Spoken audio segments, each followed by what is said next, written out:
Good morning, everyone. Good morning. And it is 6:15 a.m. Eastern Time here in Florida on the East Coast. So my name is Angeline Constantino, and I am here to share my story of how I broke free from my past and reclaimed my power after domestic violence. So, thank you so much, Angie, for inviting me to speak at your summit. I feel super blessed and humbled and super blessed. So, never mind how I look this morning, but authenticity is me. So, anyways, I hope you're all having your cup of coffee. So, what I'm going to do is let's just dive right into my story because my story is one of claiming victory and stepping into my power. So, we're going to get started right now. So, if you're watching the live, just hashtag live in the comments. And if you're watching the replay, please hashtag replay. And how many of you are ready to hear my story? So I just, like I said, I feel super blessed and humbled. It's very early this morning, but you know what? The time is now. The time is now to reclaim your power. So, here we go. Once upon a time, I thought that I was married to the love of my life. And at this time, um, I moved to New York in 1988 from Minnesota. And I left New York because I was seeking a better life for myself, and I was in my 20s at the time. So during that time, I went to college to pursue my associate's degree in marketing. And during that time, I met a man who was 19 years older than me, and I had joined a youth, like a young adult league group out of the church that I used to go to on Long Island. So, make a long story short, we met, we went out, and we started to develop a close friendship. And the next thing you know, there was chemistry, okay, if that makes sense. There was a lot of chemistry.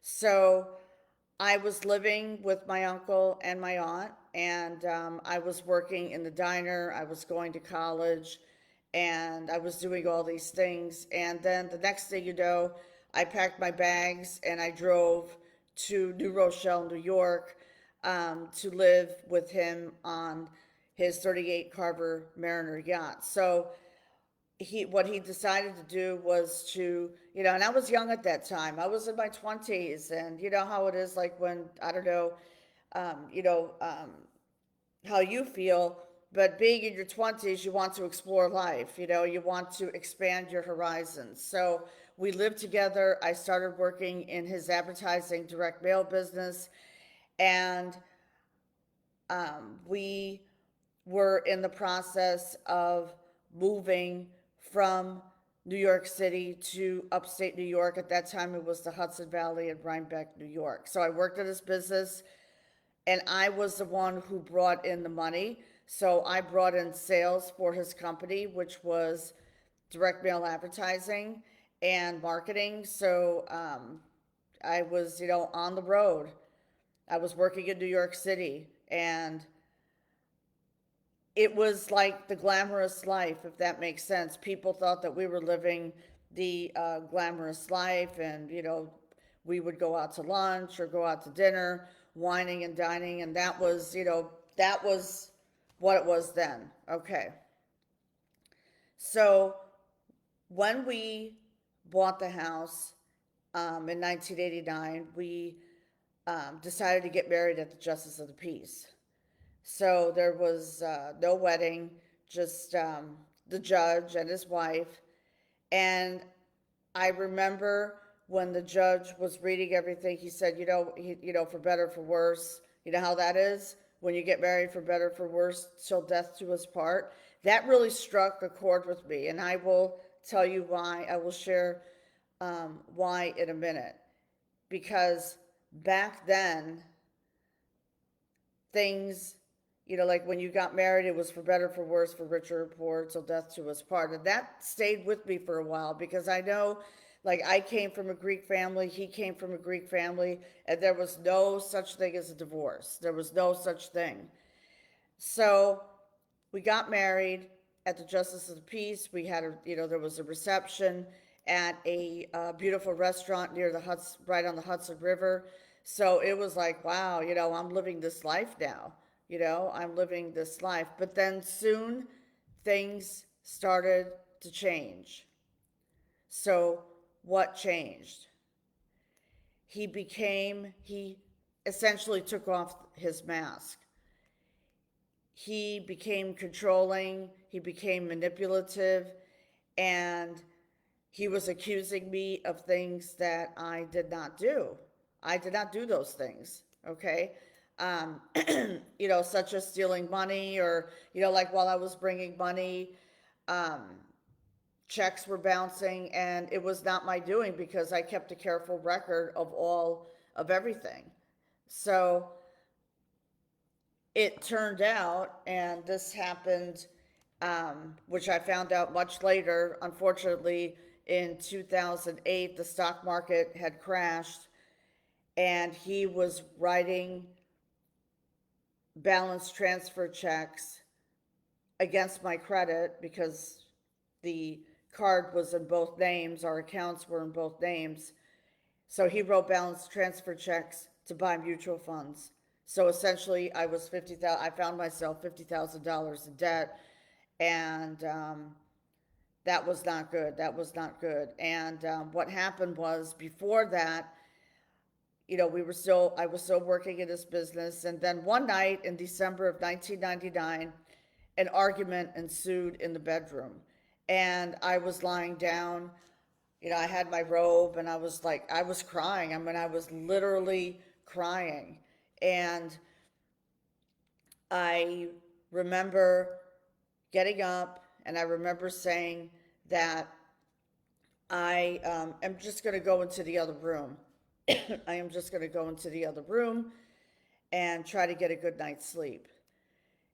I didn't make it into the other room, which was the guest room.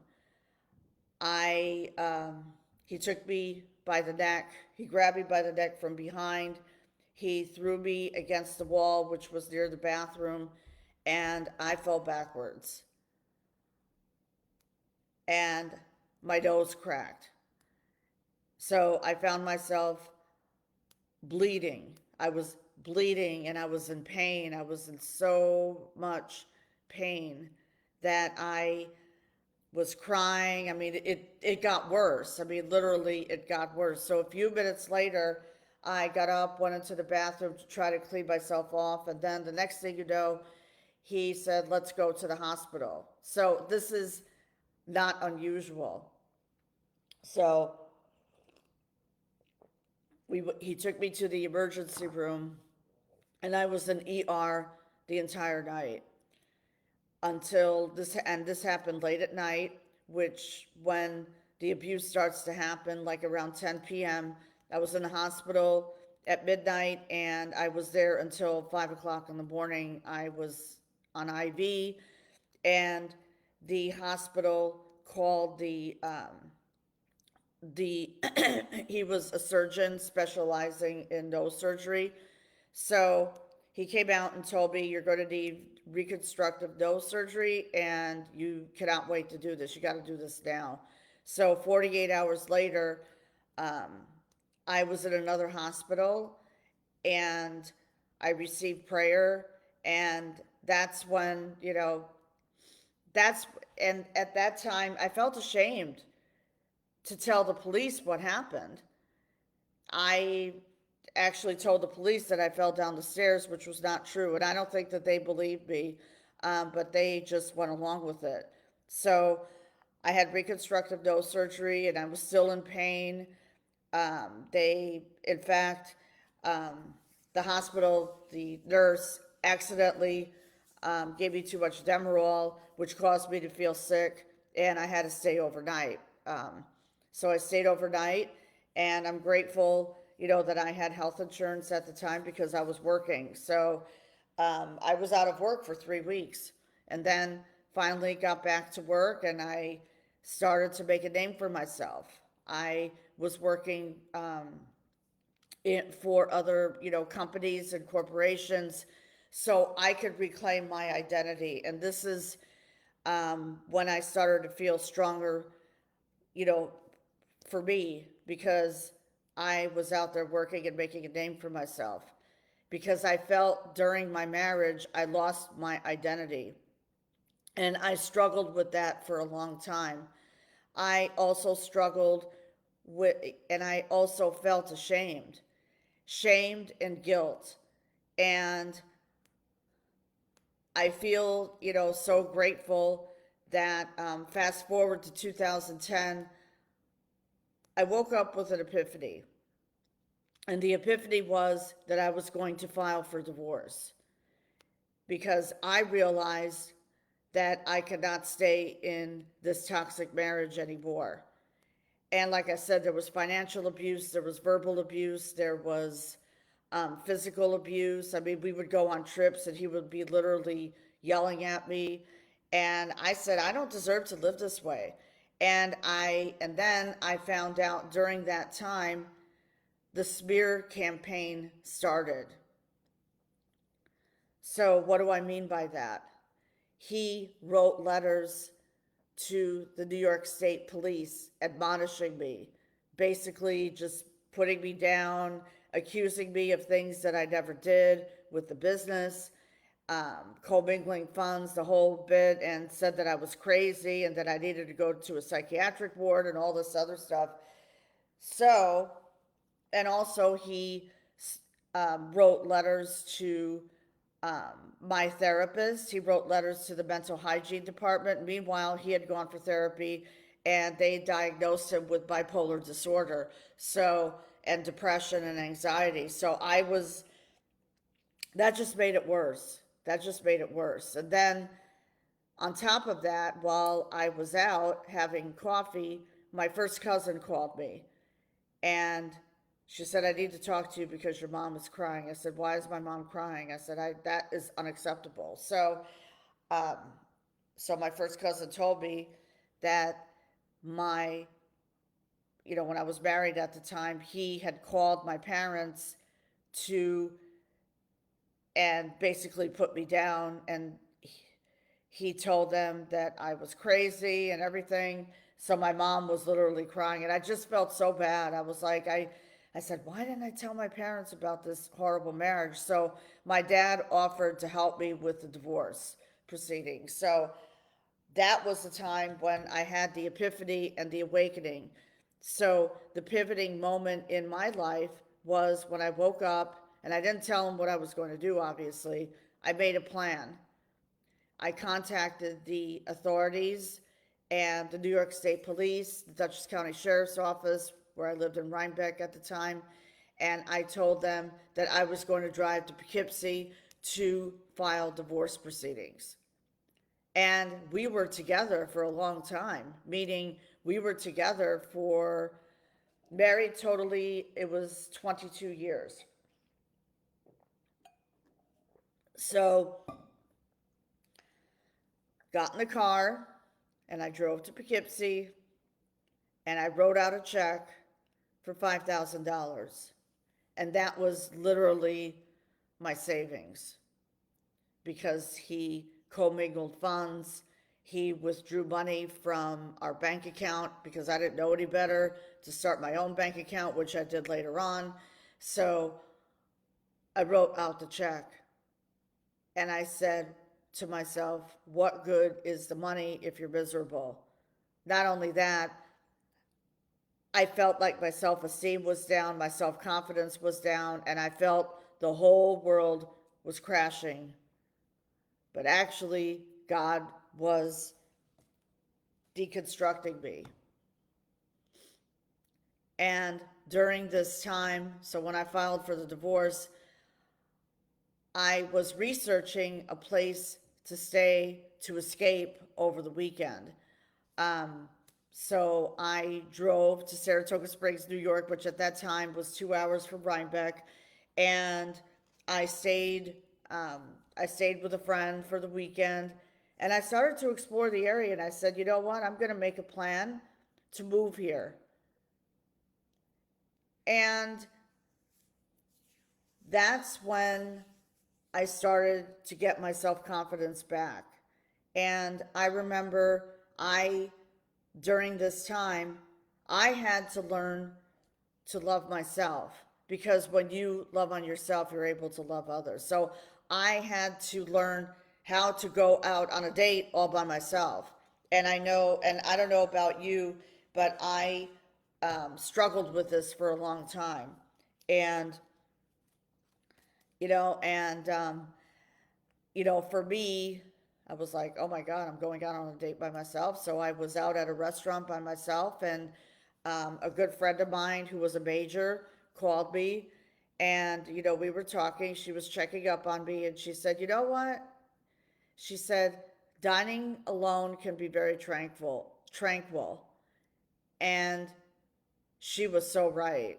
She was so right. I was like, oh my goodness, look what I just did.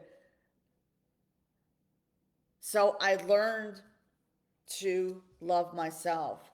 And what I did was I invested in myself, in personal development. I took courses, and I had a coach who was mentoring me and guiding me through this whole divorce process. Because let me tell you something, escaping domestic violence is not easy. And what happens is, for a lot of women who I know, they are scared to leave their spouse or partner.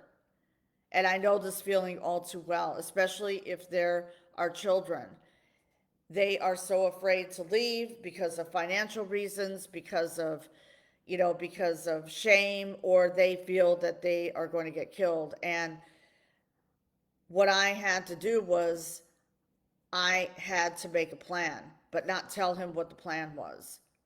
So my goals were obviously to get the divorce proceedings going, and I was able to gather all the documentation. I put them in a safe place at my local bank at the time.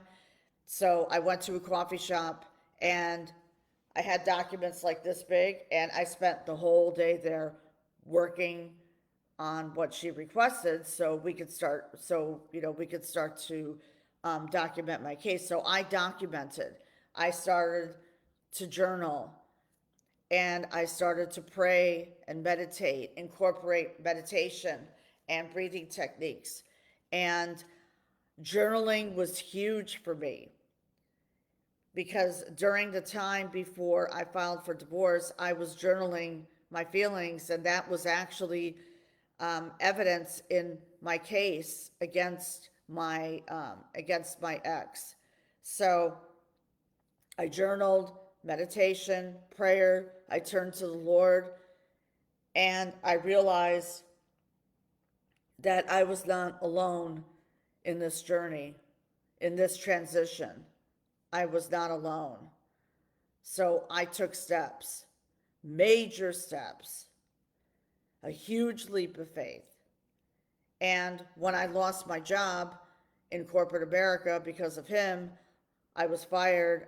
I started to explore the online space, and there were a lot of things that were holding me back, because, for so many years I lived in the pit. I lived in the darkness, and I lived in that box or that tub, that muck. And I reached my breaking point. So when I reached my breaking point, that's when I said, I am going to power through this divorce. I am going to step into my truth. And God was deconstructing me into the person that I am today. So we had no children. We went to court several times. The process was frustrating, because in New York State, I was actually not allowed to leave, meaning I was not allowed to actually get an apartment for myself. So, because we were married for over 10 years, they considered that abandonment. Um, So I had a limited order of protection. So I moved all my stuff upstairs. I, um, I took steps, and I was basically living like a gypsy for 1 year, meaning staying in people's houses, staying in a motel room. And during that time, I was exploring the online space, and I got myself involved with a company that literally changed my life. And I was working behind the scenes. So, and I said to myself, the crying is going to stop. The grief is going to stop right now, because I was grieving my marriage, which is totally understandable, um, which is totally normal. You're grieving your marriage because you're still emotionally attached to him, and then you start reminiscing about the good times that you had, um, in the marriage. And in the case, that was me, reminiscing. And I remember sitting at a coffee shop one time in December. I'm sorry, the same coffee shop that I went to, um, and a lady came up to me, and we sat down and we talked, and I was like crying. I was grieving. I was grieving my marriage. And my attorney, who was really, she was great, she said, you know what, you just got to get out of it. You just have to snap out of it. And because your relationship right now is a very toxic relationship, and it was very, very toxic. He wasn't the same person that I married.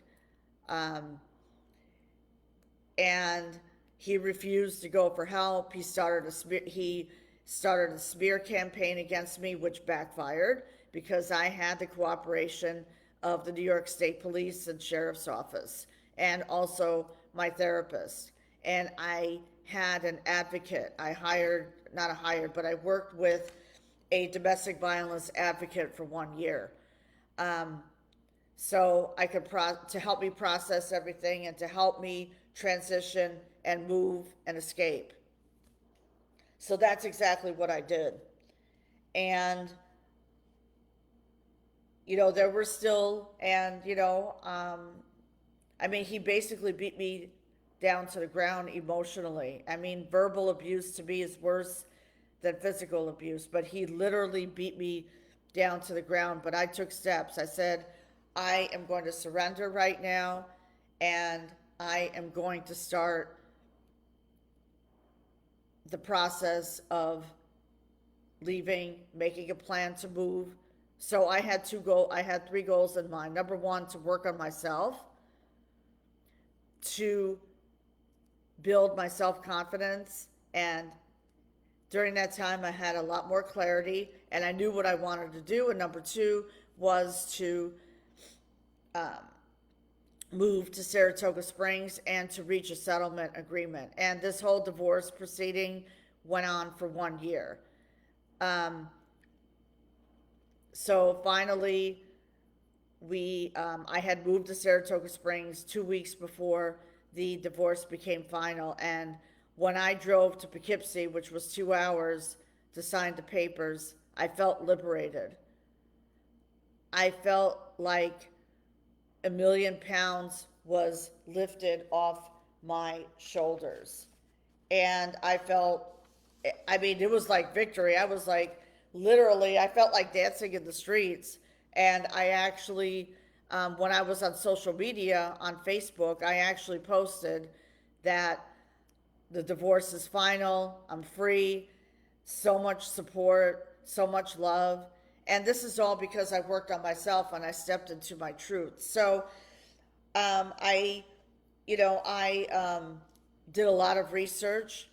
I went to the public library. I had no computer, I had no laptop, nothing.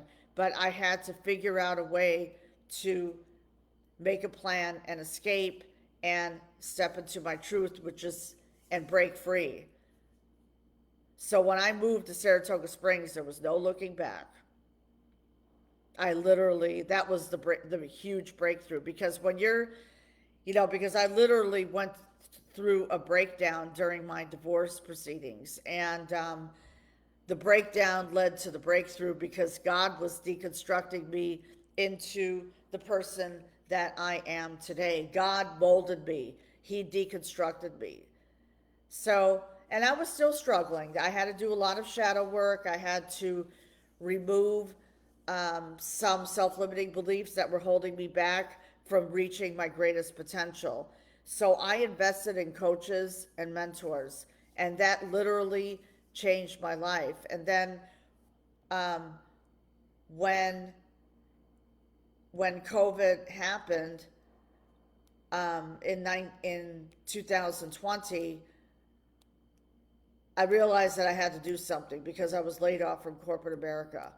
And let me just go back a little bit. In 2018, I had hired a mentor because I did not want to work in corporate America anymore, and I wanted to start a business, something that I'm really, really passionate about. So, lo and behold, he said to me, "You know what, Angeline? You have so much potential, but you know what you haven't done yet? You haven't shared your story with the world on social media of how you overcame domestic violence." Because I was still going through, a lot of issues. I had to do some inner work, so I hired him so I could do inner work, which I did, and it literally changed my life. So I went live on Facebook in March of 2018, holding the phone. I was in my one bedroom apartment, and I shared my story with the world. And it wasn't perfect, but guess what? 7 million views later. When I woke up the next day and saw that my story and my live went viral, I was like, oh my goodness. That means 7 million people were impacted.